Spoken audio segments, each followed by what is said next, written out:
Mahigit 400 na kapulisan nakaantabay sa 59 na paaralan para sa Balik Eskwela 2026 sa Naga City.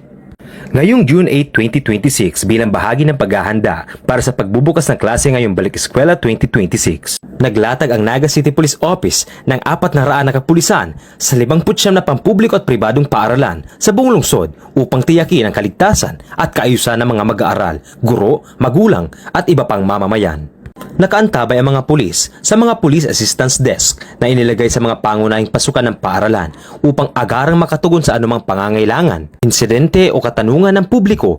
Layunin ng inisyatibong ito na makapagbigay ng ligtas at maayos na kapaligiran para sa unang araw ng pasukan. Bukod dito, nagtalaga rin ang Naga City Police Office ng karagdagang 200 na PNP personnel para sa mga mobile patrol, foot patrol at traffic management operations. Ang mga operasyong ito ay nakatuon sa pagpapanatili ng maayos na daloy ng trapiko, pag-iwas sa krimen at agarang pagtugon sa anumang emergency na maaaring mangyari sa paligid ng mga paaralan, pangunahing lansangan at matataong lugar. Kasabay nito, pinaigting din ng Naga City Police Office ang koordinasyon sa mga school authorities, barangay official, first multipliers at iba pang partner agencies upang matiyak ang matagumpay at mapayapang pagbubukas ng klase sa lungsod.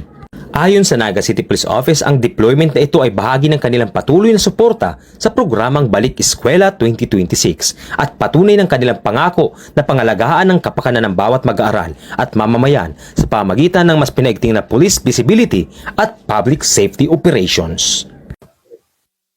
Mula po sa Naga City Police Office, ako po si Police Corporal Carlo V. Mariano, nag-uulat para sa Police News Network.